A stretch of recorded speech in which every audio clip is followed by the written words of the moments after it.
Hello, my name is Vincent Rosa Chavez. I'm a producer here at Black Label Music, and today we are meeting with Envy and Fancy from iLLism. You guys want to say what's up? What's up, y'all? How you feeling? Can you guys introduce yourselves and just tell us a little bit about what you guys do? I'm Envy, or Emmanuel. A lot of people know me as either one. Okay. I do a little bit of everything. I'm kind of like a jack of all trades. Yeah. I'm a videographer. I'm a musician. I'm a audio engineer. Co-owner of the Legacy Building. Tight. Yeah, whatever it is, I do it. Very cool. And I'm Fancy, singer, songwriter, mom, auntie, Hey, okay. best friend, Wife. wife, Y'all are cute. author, businesswoman, festival director, community organizer. Stylist. That sounds like a crazy LinkedIn page right there. Right. Period. Lots of Tight. titles. But So- most of all, person who loves love. Amazing. So how did you guys start like making music? Like was it together like as a duo that you started, or were you guys music makers before that? And if so, how did you guys start? We were music makers before. Yeah. Yeah. So I feel like everyone has this story. Like I was little and I sang in choir, but that's my beginnings at least. Yeah. And then I would say there was a time period in my life where I kind of stopped being creative because I became a young mother. I became a mother when I was 17 years old. So there came a point in time when that became my focus, and I didn't really pick music back up until I met him in 2006 Yeah. at a job. I met him at work. What job? We worked at AT&T. Hey, yeah, look at that, AT&T. Yeah, we did. Call center. Were y'all selling cell phones and stuff? So we worked it was a call center. So Okay. we weren't actually selling phones, but people would call in. So like if you wanted to order phones, We would be like those service business people, like Okay. businesses. So like they were like, we need to activate 10 lines for my 10 new employees, and we would walk them through those steps. Very That's cool. kinda I like feel what like we this. did. We was there when the first iPhone dropped. Yes. No way. Yep, we were. We did. We were. It was quite a time. Right. There Yeah. you go. Okay. And then as far as his beginnings, Yeah. So I have my late sister. She taught me how to rap and write poems when I was 10, Yeah. and it's just been off ever since. Off to the races. Yeah. Okay. Cool. So how did you guys start iLLism? How did this come to be? So anytime me and Fancy collabed on stuff, it was always like just a great response. We both had like great responses individually with our music, Yeah. but it was always this magic anytime we collaborated on music. Yeah. And so it got to the point to where we even just did like a collaborative album. Totally. Our first one was called He Say, She Say. And the response from that was so good that it eventually evolved into her convincing me to start iLLism. he Or had to be a part of it. he actually had so kind of like to create context, he had a really great like buzzing like individual like career. He's Okay. charted on Billboard. He's done lots of Oh, really great impressive great. things. Yeah, I know. Before the interview we were out there talking about sync licensing, and he's the one who put me on to sync and understanding that whole Yeah. world too. So he was very much committed to just being Envy, the rapper. I am me. This is what I do. I'm good at it. Why am I going to change anything? Yeah. And so, so just to give context for why I had to convince him, that's kind of what I was up Yeah. against. And then here comes me with literally no experience. Like Yeah. I do have my own solo projects that were out, but if we're kind of just comparing apples to apples, like if you like had the stats up, it would be like I have 0 in many of the categories. And so I'm still working towards what I'm also trying to achieve, but I see this as an opportunity for us to come together because I feel like people love to see love.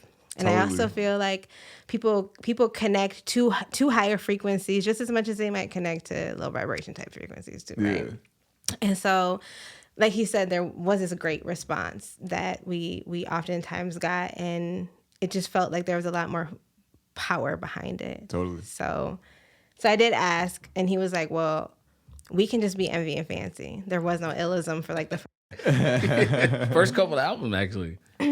Well, we didn't really start it then, but we didn't put out a collective album as like an official duo as Envy and Fancy. That never happened. But we did put out like singles, or like our website was like envyandfancy.com. Yeah.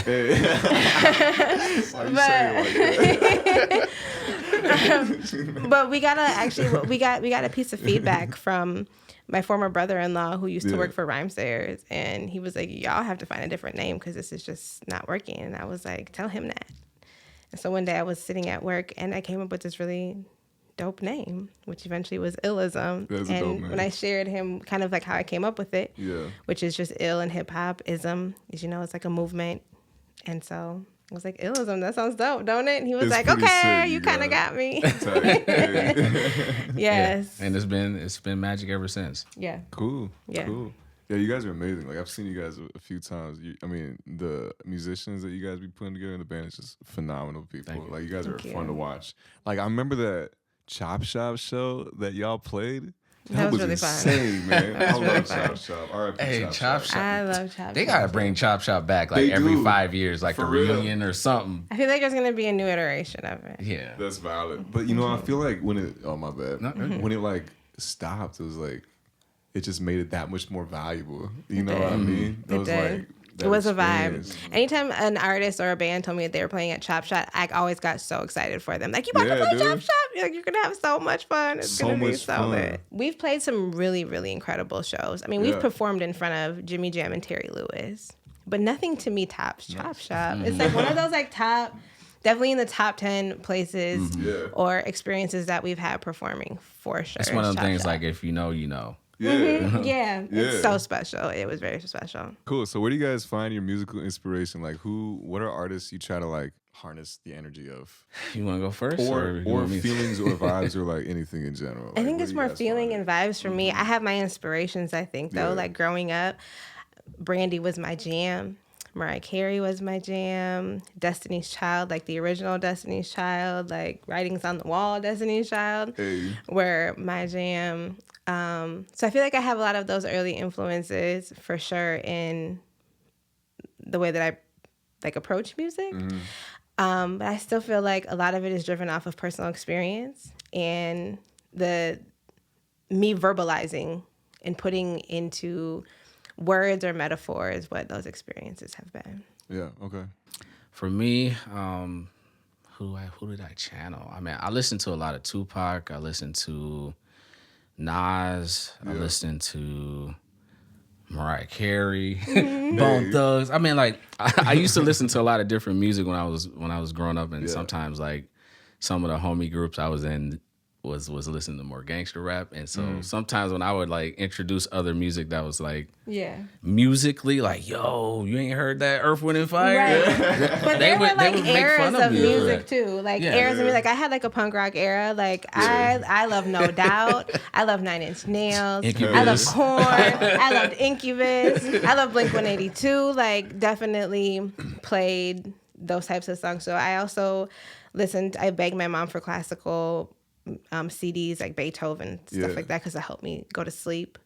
So I listened to that too. So outside of just like, I feel like the core that I mentioned from the beginning, I feel like the musical influence comes from all over. And experience, obviously our own life experiences, but sometimes it's music that is normally outside of what either your comfort zone is or just what you normally listen to. Sometimes you find inspiration in that.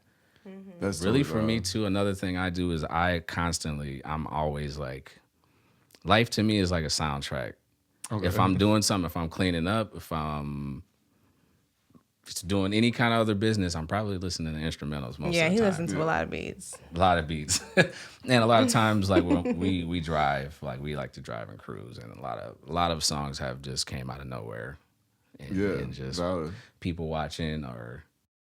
So you guys be writing the songs while you're driving around? Yeah. Oh, yeah. We have a song. Yeah, we do. For real. Or we'll even leave a situation. Like, there are lots of times where we have our single friends.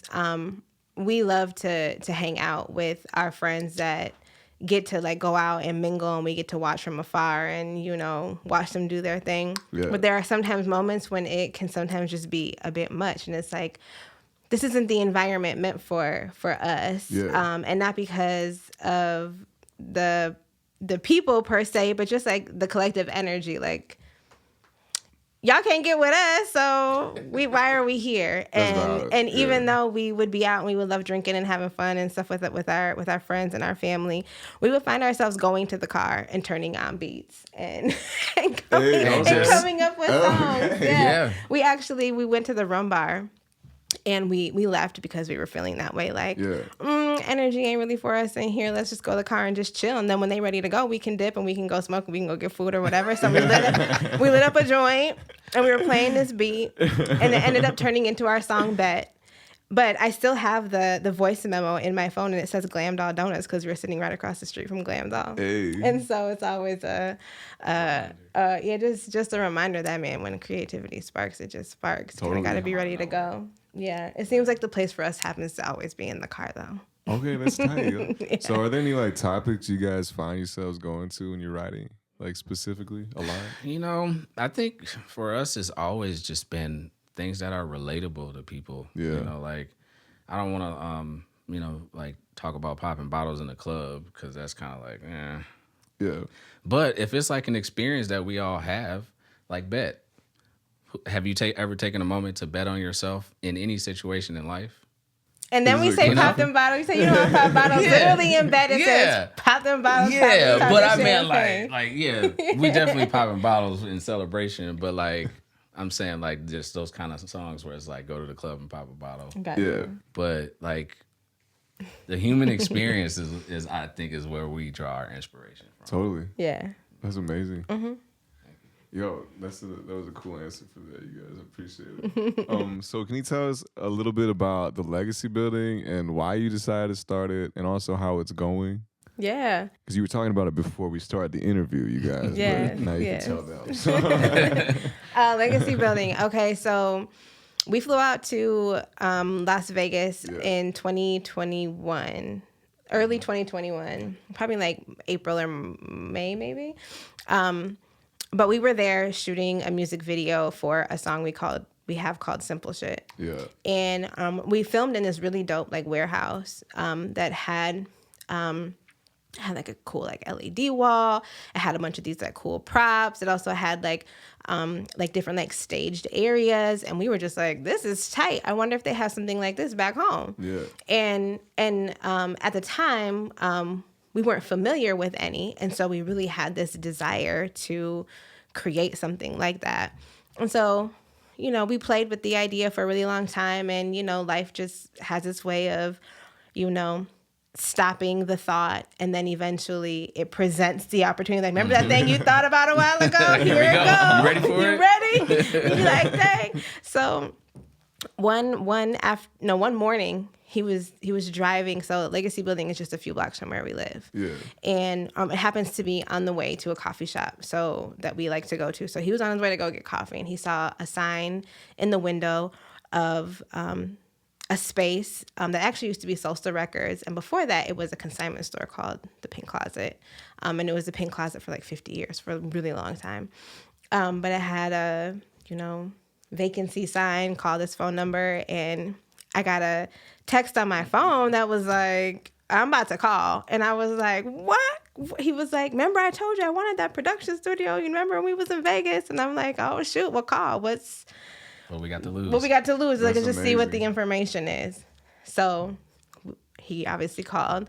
And like 2 weeks later, we were signing papers, and we actually we had no idea, honestly, what we were getting ourselves into. Yeah. We just knew that we enjoyed this experience that we had, and we knew that it was something we wanted for ourselves, and saw an opportunity for it to benefit the greater community. Yeah. And as Legacy Building started to come together from December 2021 to June of 2022, just the work and the love that we sort of poured into it has kind of began to manifest itself in what we actually needed to do. Like, the work was we needed to offer it to Black folks, people who needed space that they felt safe in, that was accessible. A lot of times you show up to places and they be like charging you an arm and a leg, and you be like, you know, you're servicing artists, right? I know, right? You can't forget artists are broke. Yeah. I mean, the reality of it is we got all of our other things that we're doing. We're working, we're taking care of families, and now we got to carve this little bit of our budget or a little bit of our time to this music. Mm-hmm. Yeah. It truly takes commitment to be a creative and to walk in the shoes of, honestly, any type of artistic discipline. And I think that we over time have walked in a lot of those same footprints because we design our own album covers, we shoot our own music videos, we record our own music, we produce our own music. Master our own music. we do all of it. Really so do everything? Do everything. Yeah, we From do. the rooter to the tutor. That's amazing. We do, yeah. We got 5011 hats on, and it's not anything that I would say that I personally suggest anybody attempt to do. But we made the attempt, and it brought us to where we are now. And I think we kind of just realized that there, like I said, was this just opportunity to service the greater community and to meet our own needs too. Okay. Totally. And the legacy building was born. And it was born, and it is now the community's. Honestly, ain't got nothing to do with us. It has evolved into a community space. Yeah, Totally. yeah. The community helps to take care of it. They, help to keep it filled with activity, whether it's a vocal lesson or it's an art exhibition or someone is celebrating their grandma who just turned 90 or listening party for your album. It can do all of it. Or you just need to be there to rehearse, or you need to be there to lead your yoga class or whatever it might be. Y'all got yoga classes at the Legacy Building? We do. We have recovery groups that meet there. Yeah. Stiff as hell out here. Come there, shoot your own podcast. Yeah, exactly. Yes. That's cool. So do you have any big things coming up for the Legacy Building? Like any things on the horizon? Big thing on the horizon. We do have a Legacy Building open house coming up soon. Okay. Yes. After that, That's on February 20th. February 20th. We also are launching our Creative Freedom Fund on that same day, which is a fund that's currently funded in kind. Like I said, we are artists and we understand how hard it is to find space that is accessible and sustainable to the pockets, for long-term use. And so we're trying to meet that need with the community. A lot of the time people show up and they're like, my budget literally is only this. And so we feel like now is a good time to say, okay, let us do what we're watching some of these other entities do, which is figure out a way to support the community while also remembering we're a business. Yeah. And we're not a nonprofit. The point is to turn a profit here, but the point isn't to gouge or, violate people and their bank accounts. Yeah. But we gotta keep the lights on. Yeah. The space is here, it's been built, so it's here. So we all have to learn how to sustain it together. So what can we do so that y'all can do? So what we can do is we can offer space in kind. And what that means is, what is your budget? Tell us what you can put towards it. And then there's an application that has a good amount of questions to ask because we want to know what the actual vision is, not just someone who wants to come in here and throw a party. It really has to be mission aligned. So if it's mission aligned, it's going to enrich the community, then fill out this application and we can work to see how we can offer up the rest of the space that you need in kind. So if it's I need the whole building and I only got $500 towards it and the actual rental cost is $750, can Legacy Building cover the other $250 that we need? So if we can build this in kind, just from a business standpoint, if we can build this in kind, then we can show people who do have a financial vested interest in the Legacy Building, investors and whatnot, or even the State Arts Board even. We've been doing this work in kind for these artists, and now we need the state to back it. So we've shown that it's a need. We've shown how much of a need that there is, quantifiable. So now we need you to back it. A lot of the time in community, especially as Black people, we know that it is sometimes a bartering exchange. That's the way that our people also survived. And so we also look back to that and say that was something that was successful and it built our community. So that's what we're doing right now, is in kind, and hopefully as time moves forward, it will turn more into a business plan that we can offer up to other entities that need to back the type of work that we do. Yeah, totally. Because creators make the world go round. We do. It's true. We do. And we all need someone to speak up for us too. So we need people to speak up for us, and then we have to speak up for other people. So people who are really new in their careers or who don't know, and haven't had the experience yet, that's where we get the opportunity to speak up for them. And then where we don't have the resource or the wisdom yet, people above us should be. We should all be reaching back and climbing and pulling everyone up, Yeah, it's valid. Yeah. Cool. I like that. So I wanted to talk to you guys about Soul of the Southside as well. Yeah. So you guys put that together, right? Yes. Yes. No, we don't. So yeah, I was so just tell me a little bit about that, Yeah. Like tell me how do you guys want to go, why you guys wanted to start this, like purpose, and how you executed it. Yeah. So Soul of the Southside, when we initially launched it, it was in celebration of the Legacy Building's opening. Yeah. It's on Juneteenth every year on the day.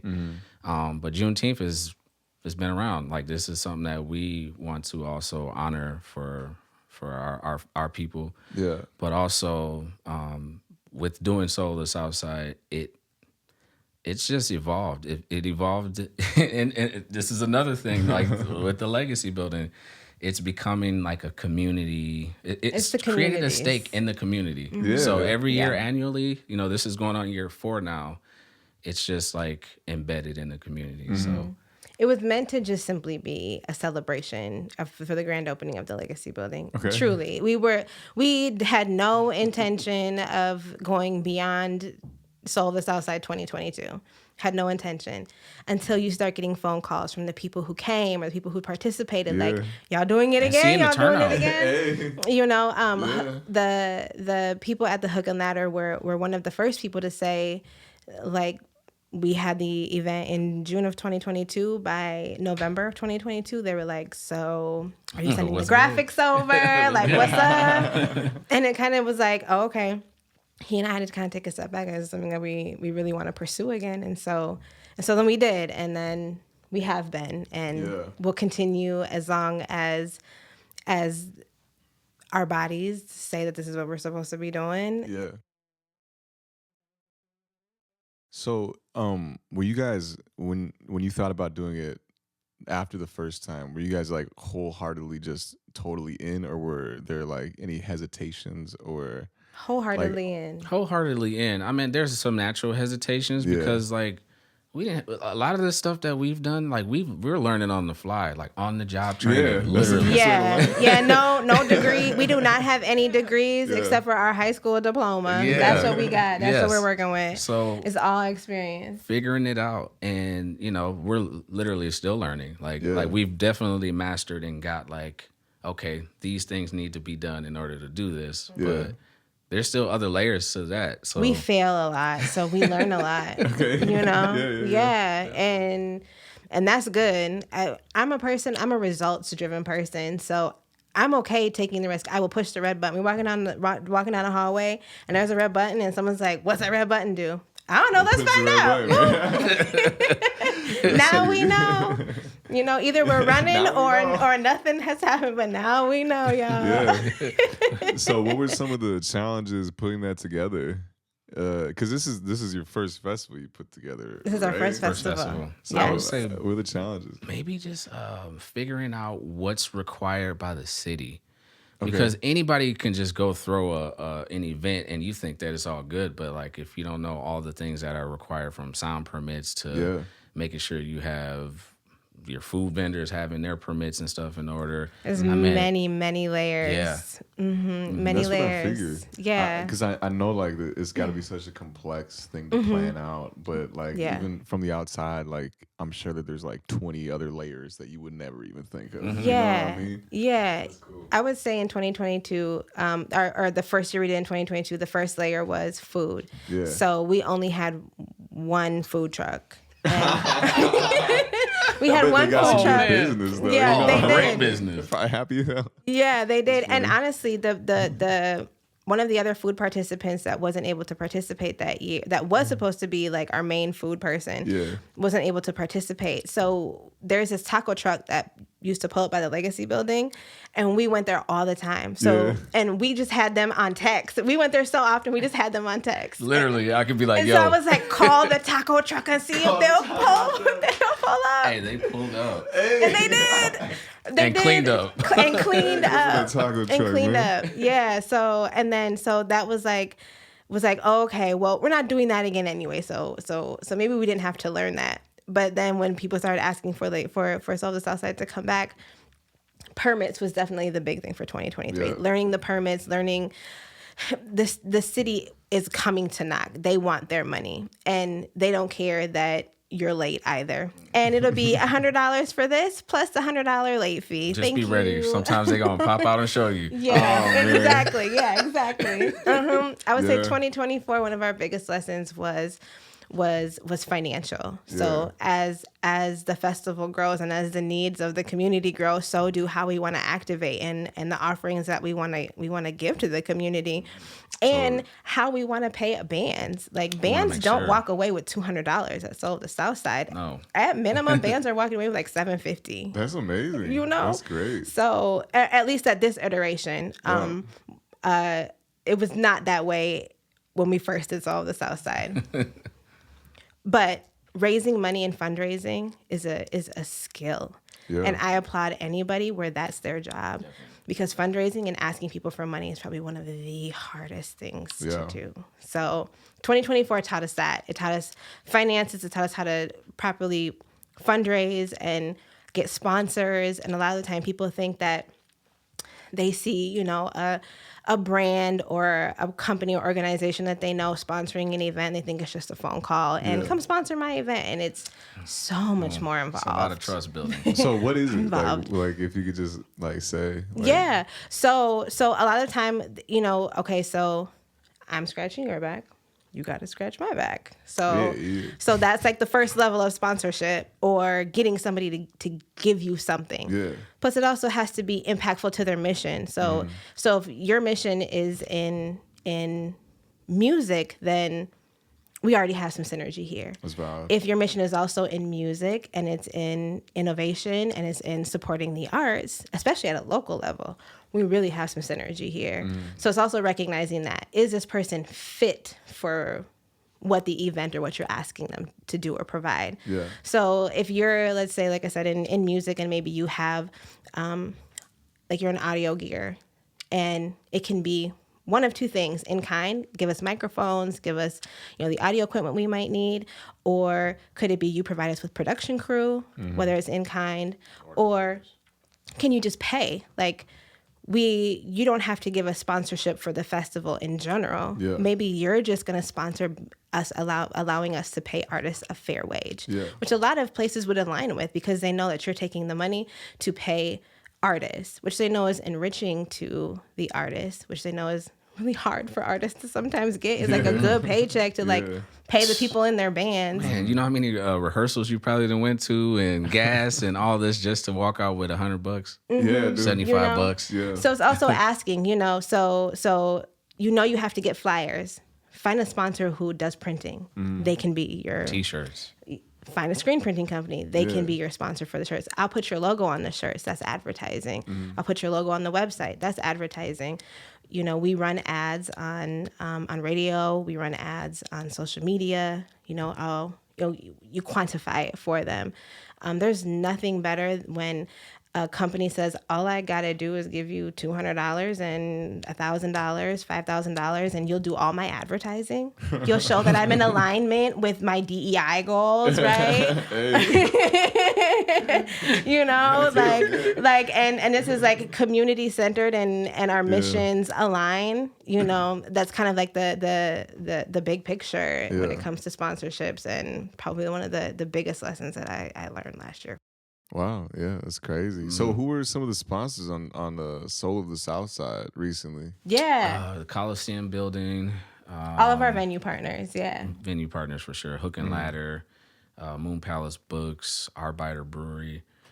Comcast was another big one.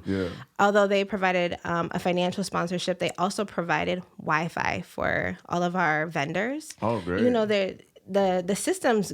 You know, we had 4,000 people at Soul of the Southside last year. So you ever go to like a concert, you're like, I have no service, and it's because all the towers get bogged down.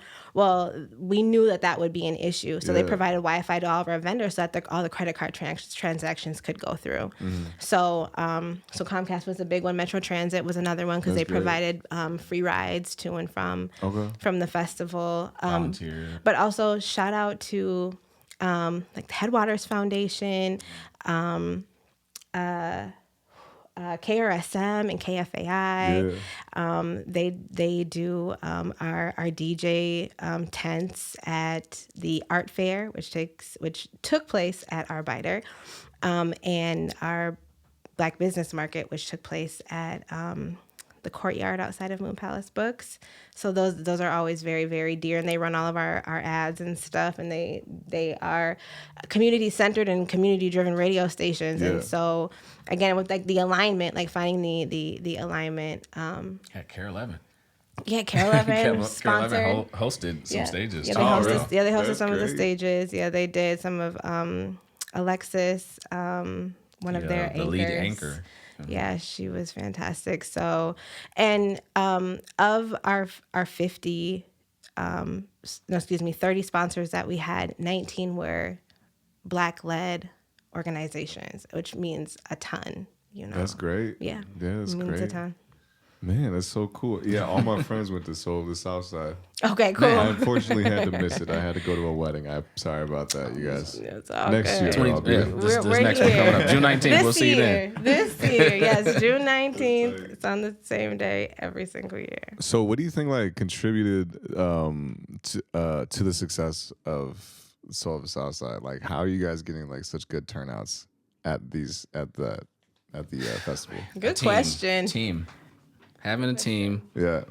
But also, I mean, for us, just having each other's back, I think that's probably the biggest thing. Because there's times where, you know, you get overwhelmed or, you know, you just have all these other things going on. And just being able to say and remember why we're here. Yeah, you totally. know, sometimes it's bigger than us. Like, we're at the point now, like, I feel like year one, we did Solo Southside for ourselves. Mm-hmm.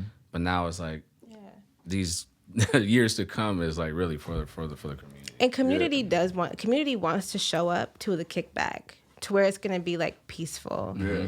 You know, where they're going to be able to not feel like they're in a space that's really commercialized either. Yeah. You know, we were inspired by Soundset. The opportunity to be able to go to Soundset, the opportunity to have family members who worked for Rhymesayers so that we got free VIP tickets to Soundset, free backstage passes to like watch J. Cole run past you as he's getting up on stage and being like, oh my God. Like, those are all really inspiring moments that make you be like, I want a festival one day. Do you think this is something that we could do or I could do? And so... and it was that environment. There's a lot happening at Soundset, and there's a lot more chaos happening at Soundset because it's like 50,000 people. Totally. But nonetheless, the experience that I took away from Soundset was always this like beautiful moment with my friends, with people in community, with people that I'd never met before, with the artists who were on stage, with the different exhibits and different activities that you could do throughout the festival. And I think that's what brings people out to Soul of the Southside too, is the experience that they're getting. People aren't showing up because it's a contest and a fashion show, and people show up because they as themselves ready to dive into Black culture, diving into food, diving into music, diving into art. And just honoring the day, too. And just honoring the day. Like, Black folks love to be able to come together and celebrate themselves.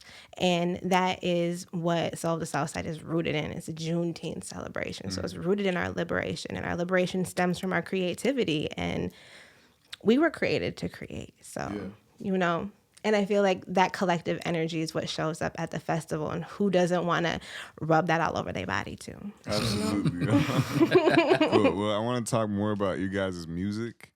So do you guys have any projects coming up? Anything coming up, like performance-wise, album releases, anything like that?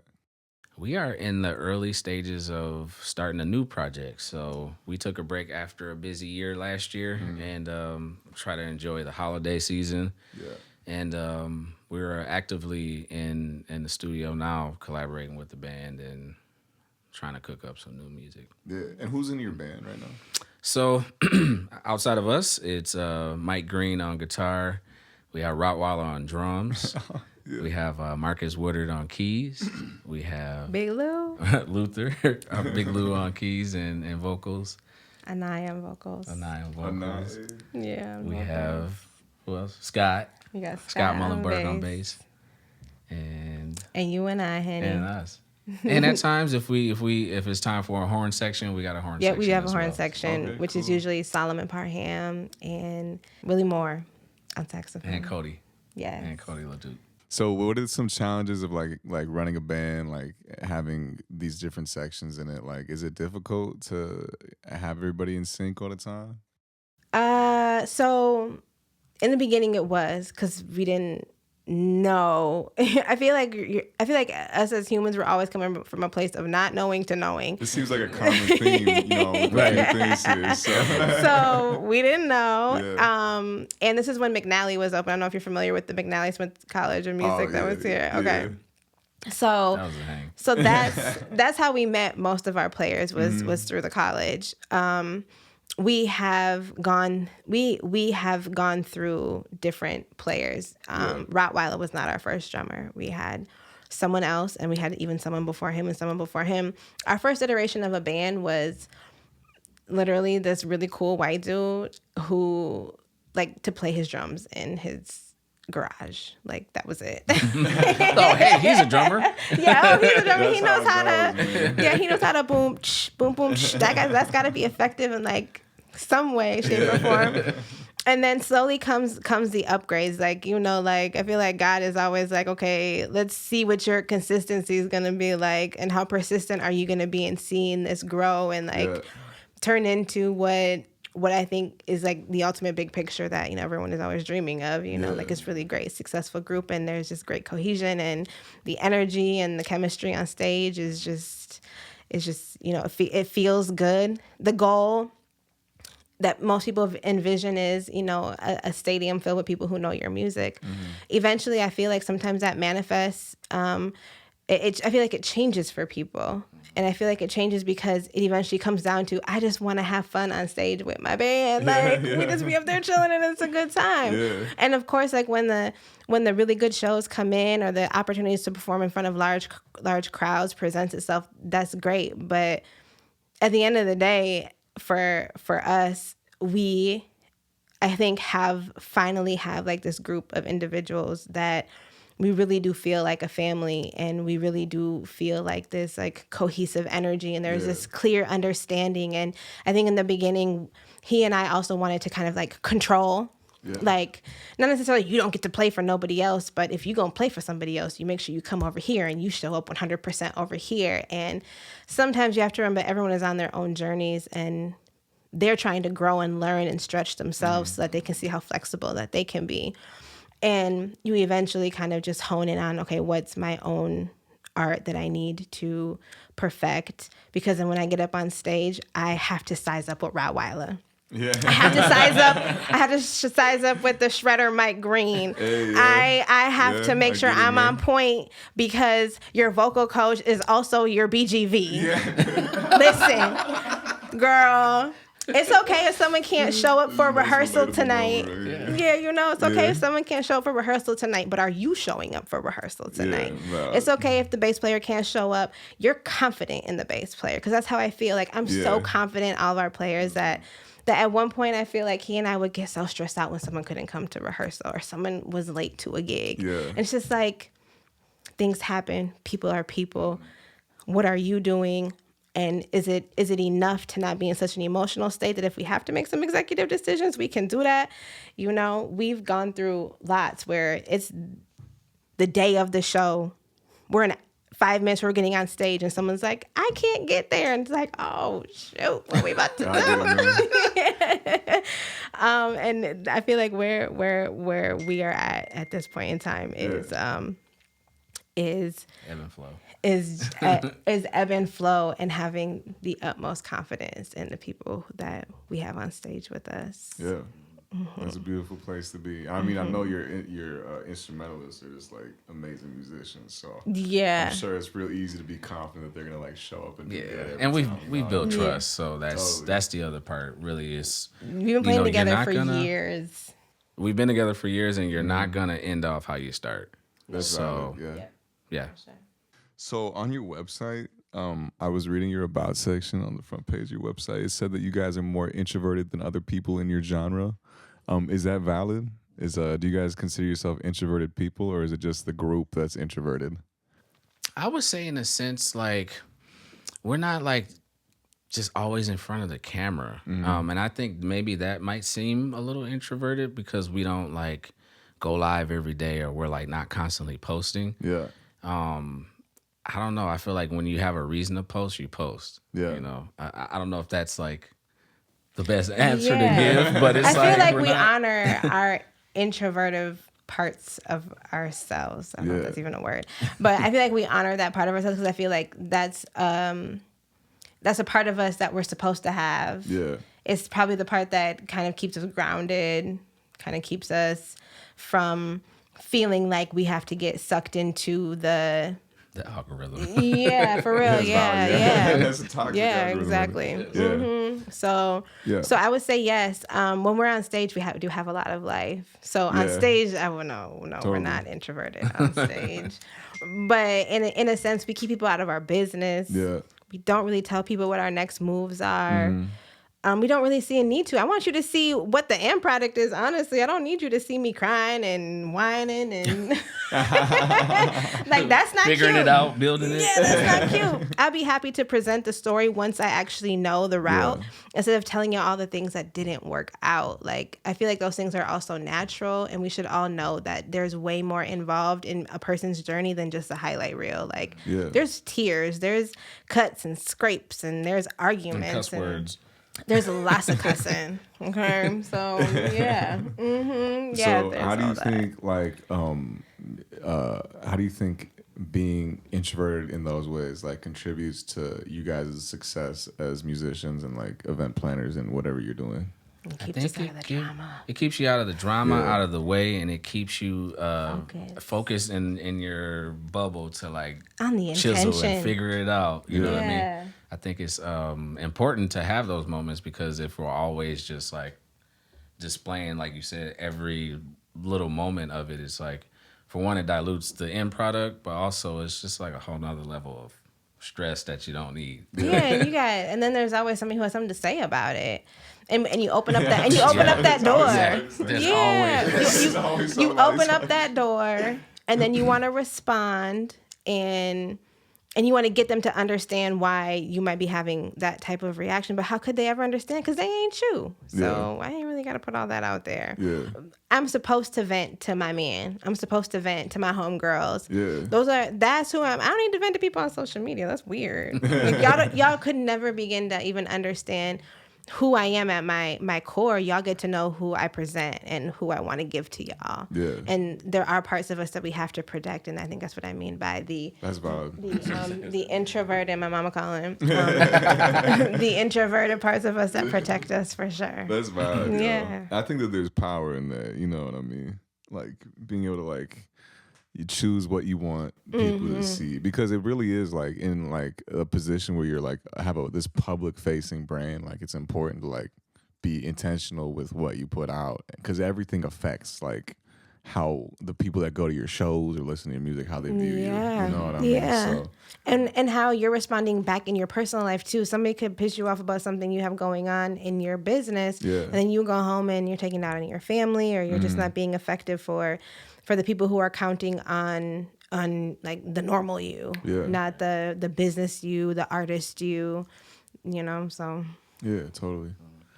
If y'all want to connect with us, check us out on iLLism.com. Also check out our space, the Legacy Building. That is thelegacybuilding.org. Let's connect. And also we need to get on a gig or something. Joint bill. I'm down. And so the Southside, Southside.com. And so the Southside. Sorry, so the Southside.com. Yeah. And Crown Media. Hold up, Crown Media. That's our production company. CRWN Media.com. Yeah, and also you can check out their music on the Black Label catalog. You should license it for your commercials and your TV spots and your movies. Please do.